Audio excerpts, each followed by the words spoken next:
भक्तजनों, अगली कड़ी में हमने बताया था एक पति पत्नी एक बूढ़ी और बूढ़े को कुएं में से पानी निकाल करके पिलाए थे और उसके बावजूद भी पति पत्नी बूढ़ी और बूढ़े को अपने कंधे पर बिठा करके घर लेकर के गए थे। रात भर रखे थे, खाना भी खिलाए थे और जब सुबह हुआ तो बूढ़ी और बूढ़े को पति पत्नी ने नहलाया और धुलाया और सोचे कि खाना जब बना लूंगा तो खिलाऊंगा, तो बूढ़ी और बूढ़े अंतर्ध्यान हो गए थे। भक्तजनों नमस्कार। भक्तजनों, उम्मीद करता हूं कि आप लोग जहां भी होंगे सेहतमंद होंगे और खुशी खुशी जीते होंगे। भक्तजनों, एक ऐसा ही भगवान शिव का कथा लेकर के आया हूं, शिव चर्चा, जिसमें भक्तजनों एक बेटे ने अपनी माँ के ऊपर लांछन लगा दिया। भक्तजनों, क्यों लांछन लगाया और उसकी माँ घर छोड़ करके क्यों चली गई, आइए कहानी को विस्तार रूप से सुनते हैं। भक्तजनों, आइए भगवान शिव का कथा और कहानी विस्तार रूप से सुनते हैं। भक्तजनों, कथा सुनने से पहले बोलिए शिव शिव शिव, हर हर महादेव, घर घर महादेव। तो भक्तजनों, आइए कथा और कहानी को विस्तार रूप से सुनते हैं। भक्तजनों, एक यादव जी थे जो बहुत ही गरीब थे। एक जमींदार थे, उन्हीं से बहुत ही ज्यादा पैसा ले लिए थे और जमींदार यादव जी को बहुत ही परेशान करता था।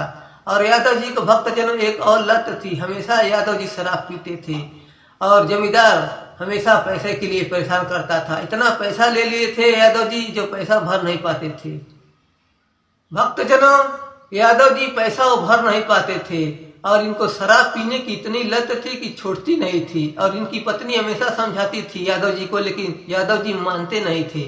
भक्तजनों, एक दिन क्या हुआ, यादव जी धीरे धीरे तबीयत बहुत ही इनका बिगड़ गया और यादव जी का देहांत हो गया। भक्तजनों, और जब देहांत हो गया तो जमींदार जो था आकर के इनका घर द्वार सब जो है कब्जा कर लिया और इनकी पत्नी और बेटे को घर छोड़ करके जंगल में जाना पड़ा। भक्तजनों, और जब जंगल में गए तो बहुत ही एक जगह जब गए तो उनको इतना भूख लगी कि भूख के मारे तड़प रहे थे। तो बेटा कहा अपनी माँ से कि माँ मुझे बहुत ही भूख लगी है। तो माँ कहे कि ठीक है बेटे, मैं देख रही हूँ कहीं से मैं तुमको भोजन लाती हूँ। तो उसकी माँ जो है जंगल में जा करके भक्तजनों चारों तरफ ढूंढने लगी। तो इसी जंगल में एक भक्तजनों साधु थे और साधु भक्तजनों वहीं पर जो है भौरी लगा रहे थे। जब वो देखी भौरी लगा रहे हैं तो वहीं पर उसकी माँ गई तो सारी बातें बताई। तो साधु जो है उसमें से 2 भौरी दिए, तो ले करके आई तो अपने बेटे को दी। तो उसका बेटा खाया और खा करके भक्तजनों उसी जंगल में सो करके रात गुजारे। भक्तजनों, माँ और बेटे ने उसी जंगल में उस दिन रात गुजारे, 2 भौरी खा करके, 1 भौरी खा करके। भक्तजनों, और जब फिर सुबह हुआ तो फिर चारों तरफ इधर उधर अपना भोजन के लिए व्यवस्था करना चाहती थी, लेकिन कहीं भोजन मिल नहीं पा रहा था।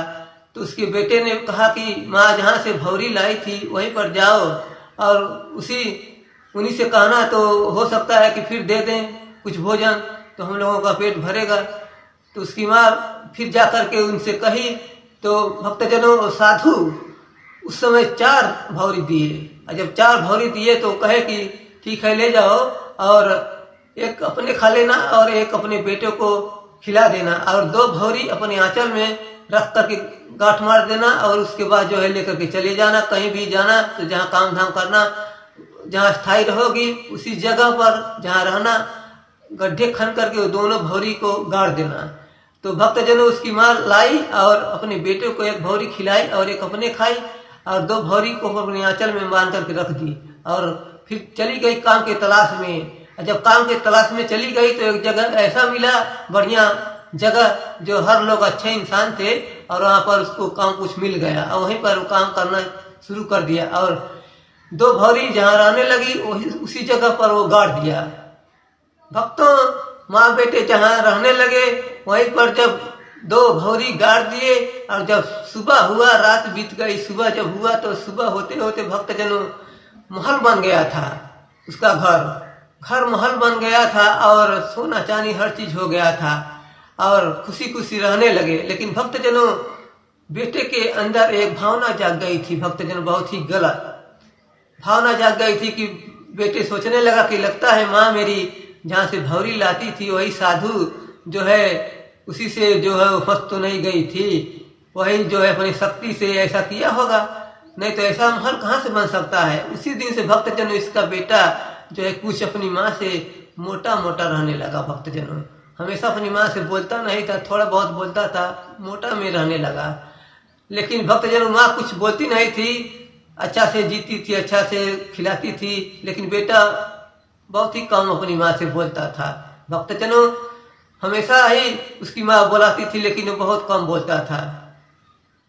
भक्तजनों धीरे धीरे जब वो बेटा बड़ा हो जाता है तो बहुत लोग कहने लगते हैं कि अब इनकी शादी कर दो कहीं तय करके। तो उसकी माँ सोचती है कि हाँ कहीं शादी तो करना ही पड़ेगा, लेकिन बेटा तो थोड़ा मोटा मोटा हमेशा रहता था, क्योंकि उसको शक हो गया था कुछ। भक्तजनों इसको गलतफहमी इस बेटे को हो गया था। तो भक्तजनों जब एक शादी एक आदमी ने लगाया तो वो शादी तय हो गया। तो जब बारात चली गई तो मंडप में जब दूल्हा और दुल्हन बैठे तो दूल्हा अपनी दुल्हन से क्या कह रहा है, वो कह रहा है कि ठीक है जब घर चलना तो मेरी माँ का पैर मत छूना, क्योंकि मेरी माँ सारी बात बता दिया और कहा कि मेरी माँ का पैर मत छूना और अपने मन से अंदर चली जाना। तो वो बोली ठीक है कोई बात नहीं, मैं पैर नहीं छूंगी, मैं अंदर चली जाऊंगी। तो ऐसा ही हुआ। भक्तजनों वहां से जब विदाई हो गया घर आया तो जब गाड़ी में से जो है दुल्हन उतारते हैं, उसकी माँ उतारने लगी तो उतर गई तो पैर छूना पड़ता है। तो दुल्हन जो है अपनी सास का पैर नहीं छुई और जो है अपने मन से अंदर चली गई। तो उसकी माँ बहुत सोचने लगी क्या बात है, कुछ हुआ है क्या, दुल्हन मेरा पैर नहीं छुई। भक्तजनों जब 8-10 दिन बीत जाते हैं तो गांव में एक शिव चर्चा लगता है। तो भक्तजनों उसकी माँ सोचती है कि अब चलते हैं शिव चर्चा में। तो सोचती है चलते हैं दुल्हन के पास और कुछ पैसे ले लेते हैं दुल्हन से और शिव चर्चा में आज जाते हैं। तो जाती है दुल्हन के कमरे में तो दुल्हन से कहती है ए दुल्हन कुछ पैसे दे दीजिए, मैं शिव चर्चा में जा रही हूँ। तो उसकी दुल्हन कहती है कि नहीं मैं आपको पैसे नहीं दूंगी।